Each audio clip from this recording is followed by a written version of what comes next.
सभी साथियों को कुमार राजेश का नमस्कार। दोस्तों, आज मैं आपको कर्णगी की कथा सुनाने जा रहा हूँ। हमारे देश में जो स्थान सती अनुसैया का है, वही स्थान कर्णगी का भी है। कर्णगी का नाम दक्षिण भारत में बड़े ही सम्मान से लिया जाता है। दक्षिण भारत के महाकाव्य सिलप्पादिकारम में कर्णगी की कथा को विस्तार से कहा गया है। सिलप्पादिकारम को दक्षिण भारत का तमिल साहित्य का प्रथम महाकाव्य भी कहा जाता है। यह लगभग 2000 वर्ष पहले लिखा गया था और इसमें कर्णगी और कोवलन की कथा को विस्तार पूर्वक कहा गया है। इस महाकाव्य की रचना शासक सेन गुट्टुवन के भाई इलांगो आदिगल ने लगभग 2000 वर्ष पूर्व की थी। सिलप्पादिकारम का अर्थ है नूपुर का गीत या नूपुर की कहानी। नूपुर अर्थात पायलों में प्रयुक्त होने वाले घुंघरू। एक पायल जो कड़े की तरह होती है, इसे पांव में पहना जाता है, जिसके अंदर रत्न या मोती भरे रहते हैं, जिससे झनकार उत्पन्न होती है। इस महाकाव्य के नायक और नायिका कोवलन और कर्णगी हैं। सिलप्पादिकारम की गणना तमिल साहित्य के 5 सबसे बड़े महाकाव्यों में की जाती है।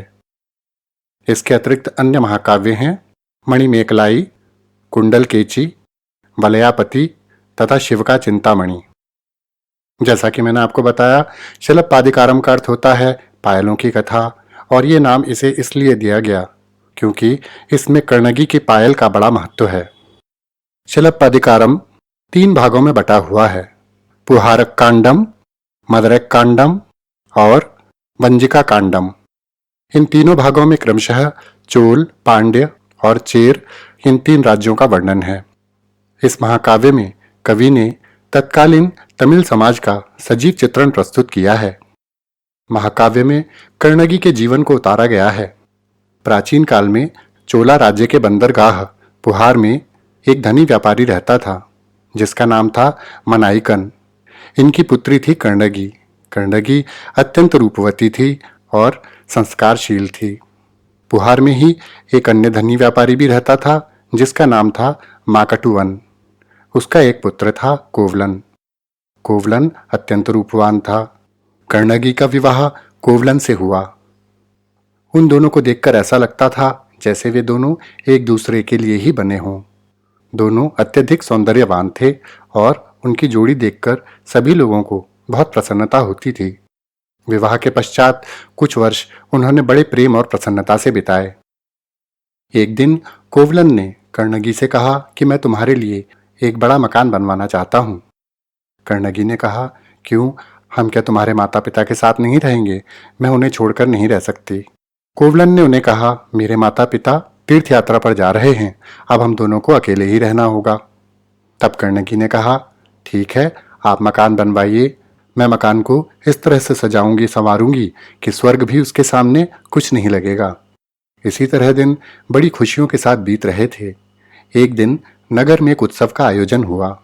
वहां पर पुहार की विख्यात नर्तकी माधवी के नृत्य का आयोजन किया गया। कर्णगी ने कोवलन से कहा, सुना है माधवी बहुत ही अच्छी नृत्यांगना है और देखने में भी अत्यंत रूपवती है। कोवलन ने कर्णगी की बातें सुनी और हंसते हुए कहा, इस संसार में कोई भी स्त्री इतनी रूपवती नहीं है जो मुझे तुमसे विरक्त कर सके। तुम्हें पाकर मैं अत्यंत प्रसन्न हूँ। मुझे ऐसा लगता है कि मुझे धरती पर ही स्वर्ग मिल गया है। नगर में माधवी के नृत्य का आयोजन हुआ। माधवी वास्तव में अत्यंत रूपवती थी और नृत्य कला में भी पारंगत थी। उसकी भाव भंगिमाएं देखते ही बनती थीं। कर्णगी और कोवलन दोनों ही उत्सव देखने के लिए गए। माधवी का नृत्य हुआ और माधवी वास्तव में नृत्य कला में पारंगत थी। बड़ी दक्षता के साथ वह अपनी भाव भंगिमाओं का प्रदर्शन कर रही थी। नृत्य करते करते माधवी की दृष्टि कोवलन पर पड़ी और कोवलन को देखते ही माधवी उस पर मोहित हो गई। कोवलन भी माधवी को एकटक निहारे जा रहा था। कर्णगी भी देख रही थी कि उनके पति की दृष्टि माधवी से बिल्कुल भी नहीं हट रही है। खैर, समारोह समाप्त हुआ और पुरस्कार स्वरूप माधवी को एक रत्न जड़ित हार प्राप्त हुआ। घर आने पर भी कोवलन के दिमाग से माधवी की छवि नहीं जा रही थी। दरअसल वह माधवी के सौंदर्य पर मुग्ध हो चुका था और वह मन ही मन सोच रहा था कि क्या मैं कभी दोबारा माधवी से मिल पाऊंगा। अगली सुबह की बात है। माधवी ने वह हार अपनी दासी को दिया और कहा, इसे बाजार में ले जाओ और इसे बेच दो। जो इसकी सबसे ज्यादा कीमत देगा उसी को यह हार देना और उससे कहना कि अगर इस हार की कीमत उचित लगी तो माधवी उसी की हो जाएगी। दासी ने बाजार में जाकर ऐसा ही किया। वहां पर कोवलन भी उपस्थित थे। कोवलन ने जब उस दासी को हार लेकर उसकी बोली लगाते हुए देखा तो कोवलन ने कहा, इस हार को मैं खरीदूंगा। दासी ने कहा, इस हार के बदले में आपको 1000 स्वर्ण मुद्राएं देनी पड़ेंगी। कोवलन ने कहा, सिर्फ 1000 स्वर्ण मुद्राएं? मैं और भी अधिक दूंगा। कोवलन ने वह हार खरीद लिया और साथ ही उसे माधवी भी मिल गई। कोवलन अब पूरी तरह से माधवी के प्रेम में सब कुछ भुला बैठा था। अब वह माधवी के साथ ही जाकर रहने लगा। कर्णगी पर मानो दुख का पहाड़ सा टूट पड़ा था। उसने कई बार अपने पति से वापस आने के लिए कहा, लेकिन कोवलन वापस नहीं आया। कर्णगी समझ चुकी थी कि माधवी के मोहजाल में फंसे हुए कोवलन को वापस लाना असंभव है। कोवलन ने अपनी सारी संपत्ति माधवी पर लुटा दी। कर्णगी की जान पहचान वाले लोग उसे समझाते भी थे कि अब कोवलन कभी भी वापस नहीं आएगा, तुम उसे छोड़ क्यों नहीं देती? वैसे भी वह तुम्हारे लायक बिल्कुल भी नहीं है। जो अपनी इतनी रूपवती देवी जैसी स्त्री को छोड़कर एक पराई स्त्री के साथ रह रहा है, ऐसे पुरुष के मुंह में क्या रहना। तब कर्णगी कहा करती थी, आप सब लोग खामोश हो जाइए। मैं अपने पति के विरुद्ध एक भी शब्द नहीं सुनना चाहती। मेरे पति मेरे लिए परमेश्वर के समान हैं। समय बीतता रहा। 3 वर्ष निकल गए। अब कोवलन का सारा धन समाप्त हो गया था। माधवी भी अपने किसी नृत्य समारोह में हिस्सा नहीं ले पा रही थी। इसका उसे मन ही मन अफसोस होता था, लेकिन वह कोवलन को नहीं छोड़ना चाहती थी। एक दिन उसने कोवलन के लिए एक गीत गाया। यह गीत सुनकर कोवलन विचलित सा हो गया, क्योंकि यह गीत कुछ ऐसा था जिसमें एक स्त्री अपने प्रियतम के विरह के लिए विलाप कर रही थी। कोवलन को लगा, जब मैं माधवी के साथ हूं तो माधवी ऐसा गीत क्यों गा रही है? ये किस प्रेमी के लिए ऐसा दर्द भरा गीत गा रही है? गीत सुनते सुनते कोवलन को कर्णगी की याद आने लगी और उसे एहसास होने लगा कि उसने कर्णगी को छोड़कर बहुत बड़ा पाप किया है और वह माधवी को छोड़कर कर्णगी के पास वापस आ गया। कर्णगी ने जब यह सुना कि उसका पति वापस आ गया है तो उसकी प्रसन्नता का कोई ठिकाना नहीं रहा। मानो उसे सब कुछ वापस मिल गया। वह सारी बीती बातें भूल चुकी थी। कोवलन ने कर्णगी से बार बार क्षमा मांगी और कहा कि मैंने तुम्हें छोड़कर बहुत भारी भूल की है, मुझे क्षमा कर दो। मैं किसी भी तरह से तुम्हारे लायक तो नहीं हूँ, लेकिन अगर तुम मुझे क्षमा कर दोगी तो मेरे दिल से एक भारी बोझ उतर जाएगा। कर्णगी ने कहा, ऐसा नहीं कहते, आप वापस आ गए यही मेरे लिए बहुत है। उधर माधवी भी कोवलन के वापस जाने से बहुत परेशान हो गई थी। व्यथित होकर माधवी बहुत सारा धन लेकर कोवलन के पास आई और वापस चलने के लिए अनुरोध करने लगी, लेकिन कोवलन ने वापस जाने से मना कर दिया। कहते हैं माधवी उसके पश्चात कई वर्षों तक एकाकी जीवन जीती रही।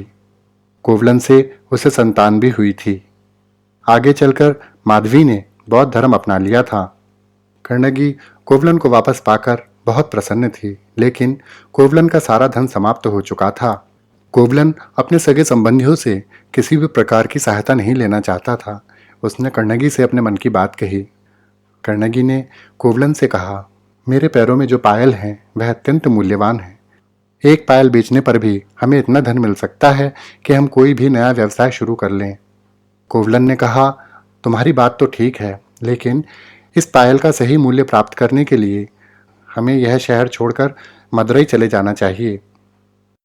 मार्ग में चलते चलते कर्णगी बहुत थक गई थी और उसने कोवलन से कहा कि हमें विश्राम कर लेना चाहिए, क्योंकि अब मुझसे एक पग भी नहीं चला जाता।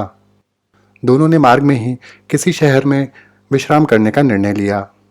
जब वे एक नगर की सीमा में पहुंच गए तब दोनों ने विश्राम किया। अगली सुबह कोवलन ने कर्णगी से कहा, यहाँ पास में ही एक मंदिर दिखाई दे रहा है, क्यों ना हम चलकर पहले वहां दर्शन कर लें, उसके बाद ही हम आगे की यात्रा करेंगे। कर्णगी माता मीनाक्षी अर्थात माता पार्वती की भक्त थी। कर्णगी ने कहा, अवश्य हमें माता के दर्शन करने ही चाहिए। दोनों मंदिर के अंदर पहुंच गए। मंदिर के अंदर पहुंचने पर उन्होंने देखा कि भीड़ में एक स्त्री कुछ अजीब सी हरकतें कर रही है। पूछने पर पता चला कि उस महिला के अंदर किसी दैवीय शक्ति का प्रवेश हुआ है। जैसे ही उस महिला ने कर्णगी को देखा। वह जोर जोर से चिल्लाने लगी। कर्णगी उस महिला को देखकर डर गई। कर्णगी ने उस महिला को हाथ जोड़कर प्रणाम किया और वह महिला जोर जोर से चिल्लाते हुए कहने लगी, तुम आ गई हो। पांड्य नरेशों की भूमि पर तुम देवी की तरह पूजी जाओगी, यही तुम्हारे भाग्य में लिखा हुआ है। और यह कहकर वह महिला जोर जोर से चिल्लाकर देवी का नाम लेने लगी। बाहर निकलकर कर्णगी ने कोवलन से कहा, मेरा हृदय किसी भयंकर अनिष्ट की आशंका से कांप रहा है। कोवलन ने कहा, नहीं, जो कुछ बुरा होना था वह सब कुछ हो चुका, अब जो कुछ होगा अच्छा ही होगा। मदुरई जाते जाते मार्ग में उनकी भेंट एक वृद्ध साध्वी से हुई और उसी के मार्गदर्शन में दोनों अत्यंत कष्ट सहते हुए मदुरई नगर पहुंचे। वहां पहुंचने पर कोवलन और कर्णगी ने साध्वी से भरे मन से विदा ली। वह साध्वी कर्णगी को आशीर्वाद देकर वहां से चली गई। अब कोवलन ने कर्णगी से कहा, अब मुझे यहाँ पर किसी अच्छे सुनार के यहाँ जाकर तुम्हारी पायल को बेच देना चाहिए ताकि हमें उसका उचित मूल्य प्राप्त हो सके। कर्णगी ने कहा, लेकिन इतनी देर मैं कहाँ विश्राम करूंगी। संयोग से वहां एक वृद्ध ग्वाला उन्हें मिला। उसका नाम मदालन था। उसने उन दोनों को देख करके कहा कि आप दोनों कौन हैं? आप दोनों तो किसी उच्च कुल की संतानें लगते हो, मेरा आतिथ्य स्वीकार करें। कोवलन को लगा, जब तक मैं इस पायल को उचित मूल्य पर बेच न आऊं तब तक कर्णगी यहाँ रह सकती है। वृद्ध ग्वाले ने कहा, पुत्र, जब तक तुम अपने कार्य के लिए कहीं बाहर जा रहे हो तब तक तुम्हारी पत्नी यहाँ पर मेरी पुत्री की तरह सुरक्षित रहेगी। तुम अपना कार्य पूर्ण करके आ जाओ। कर्णगी की पायल लेकर कोवलन नगर में चला गया और वहां पहुंचकर उसने राजकीय जौहरी को वह पायल दिखाई और कहा कि मुझे यह पायल बेचनी है। उस पायल को देखकर राजकीय जौहरी की आंखों में चमक पैदा हो गई। दरअसल वह पायल बिल्कुल उसी प्रकार की थी जैसी पायल वहां की महारानी की थी, और वह पायल चोरी हो चुकी थी। दरअसल रानी की पायल चोरी नहीं हुई थी, वह राजकीय जौहरी ने अपनी पत्नी को दे दी थी और महारानी से झूठ कह दिया था कि आपकी पायल चोरी हो चुकी है। उस समय मदुरई पांड्य राजवंश के राजा नेंडुजेलियन की राजधानी थी। राजा नेंडुजेलियन अपने न्याय के लिए बहुत प्रसिद्ध थे और उनकी रानी की पायल भी बिल्कुल उसी प्रकार की थी जिस प्रकार की पायल कर्णगी की थी, और वह राजकीय जौहरी इसी बात का फायदा उठाना चाहता था। उसके मन में यह विचार आया कि क्यों ना कोवलन को चोर घोषित करके यह पायल मैं महारानी तक पहुंचा देता हूं। इससे मुझे महारानी की असली पायल भी नहीं लौटानी पड़ेगी और महारानी को भी अपनी पायल वापस मिलने का संतोष हो जाएगा। उधर राजा ने यह आदेश दिया हुआ था कि महारानी की पायल जिसने भी चोरी की है उस चोर को मृत्युदंड दिया जाएगा। राजकीय जौहरी ने राजमहल जाकर यह बात बता दी कि पायल का चोर मिल गया है। राजा ने अपने सैनिकों को आदेश दिया कि जाकर देखे, अगर उस व्यक्ति के पास रानी की पायल है तो उसे मृत्युदंड देकर पायल वापस ले ली जाए। उधर कोवलन को इस बात की जरा भी आशंका नहीं थी कि उसके साथ कुछ अनर्थ होने वाला है। वह तो इस बात से खुश था कि उसने राजकीय जौहरी को वह पायल दिखा दी है और शायद वह उसका उचित मूल्यांकन करके 1-2 दिन में अच्छी धनराशि उसे दे देगा, जिससे वह अपना व्यापार शुरू कर लेगा। इन्हीं विचारों में खोया हुआ कोवलन नगर में एक ओर जा रहा था कि राजा के सैनिकों ने उसे पकड़ लिया। इतनी कीमती पायल कोवलन के पास देखकर राजा की आज्ञा के अनुसार उन्होंने कोवलन को बंदी बना लिया और कोवलन का पक्ष सुने बगैर उसे मृत्युदंड के लिए घसीट कर ले गए। नगर में जिसने भी कोवलन को देखा सबने मन ही मन सोचा, इतना सुकुमार सुंदर युवक चोर भी हो सकता है, ऐसा लगता तो नहीं है। खैर, सैनिक उसे ले गए और उसका सर धड़ से अलग कर दिया और सैनिकों ने वह पायल वापस राजा को दे दी और राजा ने वह पायल अपनी रानी को दे दी। रानी अपनी खोई हुई पायल को पाकर प्रसन्न हो गई। जब कोवलन की मृत्यु का समाचार कर्णगी को मिला तो वह सन्न रह गई, और जब उसे यह पता चला कि उसके पति पर पायल की चोरी का आरोप लगाकर उसे मृत्युदंड दिया गया है तो वह क्रोध में भर उठी। वह राजा के भवन में पहुंची और उसने राजा को धिक्कारते हुए कहा कि हे नराधम, तूने बिना सत्य जाने मेरे पति को मृत्युदंड दिया, किस आधार पर तू अपने आप को न्यायप्रिय कहता है? इस पर राजा ने कहा, हे भद्रे, मेरे राज्य में चोरों को मृत्युदंड देने का ही प्रावधान है। तुम किस प्रकार कहती हो कि तुम्हारा पति चोर नहीं था? उसके पास मेरी पत्नी की पायल प्राप्त हुई है। क्या तुम्हारे पास कोई प्रमाण है कि वह पायल उसने नहीं चुराई थी? कर्णगी ने क्रोधित स्वर में कहा, रे मूर्ख, वो पायल मेरी थी जिसे मैंने अपने पति को बेचने के लिए दिया था। ऐसा कहकर कर्णगी ने अपनी दूसरी पायल राजा को दिखाई। राजा घबरा गया और उसने घबराकर रानी से उस पायल को मंगवाया। ध्यान से देखने पर पता चला कि वह पायल कर्णगी की पायल से ही मिलती जुलती थी। यह पायल पैरों में पहने जाने वाले एक कड़े के समान थी, जिसके अंदर रत्न या मोती भरे जाते हैं, जिससे झनकार उत्पन्न होती है। जब इस पायल को खोला गया तो कर्णगी की पायल में रत्न भरे हुए थे, जबकि रानी की पायल जो चोरी हुई थी उसमें मोती भरे हुए थे। इससे यह स्पष्ट हो गया कि यह रानी की पायल नहीं थी। राजा को अपनी भूल का पता चला और वह गहरे शोक में डूब गया। राजा ने भगवान से कहा, मुझसे इतना बड़ा अन्याय हो गया है, मुझे मृत्यु क्यों नहीं आ जाती? राजा ने अपना मानसिक संतुलन खो दिया और उसके हृदय की गति बंद हो गई। इस तरह अपने अपराध के लिए राजा ने कर्णगी के सामने ही आत्महत्या कर ली। वहां उपस्थित रानी ने भी जब राजा को मृत देखा तो रानी ने भी निश्चय किया कि मैं भी अब एक भी पल जीवित नहीं रहूंगी, और रानी ने भी अपने प्राण त्याग दिए। लेकिन इतने पर भी कर्णगी का क्रोध शांत नहीं हुआ। कर्णगी के क्रोध की ज्वालाएं बढ़ती जा रही थी। कर्णगी का क्रोध अपनी सारी सीमाएं लांघ चुका था। कर्णगी ने अत्यंत क्रोधित होकर अपने हृदय स्थल पर आघात किया और अपने हाथ से ही अपना एक वक्ष उखाड़कर पृथ्वी पर फेंक दिया।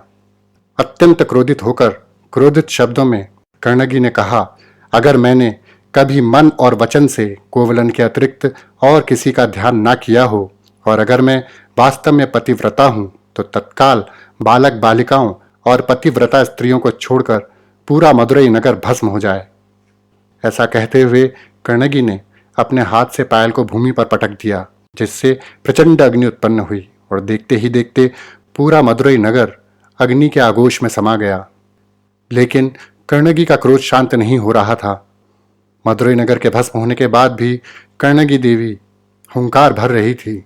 आखिर स्वयं मीनाक्षी देवी अर्थात पार्वती देवी प्रकट हुई और उन्होंने कर्णगी का क्रोध शांत किया। कर्णगी को उन्होंने समझाया कि तुम्हारा पति स्वर्ग में है, इसलिए तुम अपने क्रोध को भूल जाओ। स्वर्ग में तुम्हारे पति से तुम्हारा पुनर्मिलन होगा। सती कर्णगी को दक्षिण भारत, विशेषकर तमिलनाडु में देवी के रूप में पूजा जाता है और उन्हें कर्णगी अम्मा के नाम से जाना जाता है। पुहार और मदुरई में इनकी गणना देवी मीनाक्षी के अवतार के रूप में भी की जाती है। यही नहीं, श्रीलंका में भी इनकी बड़ी मान्यता है। ये कथा पतिव्रता स्त्री के सतीत्व के बल को प्रदर्शित करती है। सती अनुसुईया के समान ही देवी कर्णगी चिरकाल तक पूज्य रहेंगी। तो साथियों, कर्णगी की यह कथा आपको अवश्य पसंद आई होगी। इसी के साथ अपने मित्र कुमार राजेश को विदा दीजिए। नमस्कार। सदा खुश रहिए, सदा मुस्कुराते रहिए। जय कर्णगी देवी, जय माता मीनाक्षी, जय पार्वती माँ।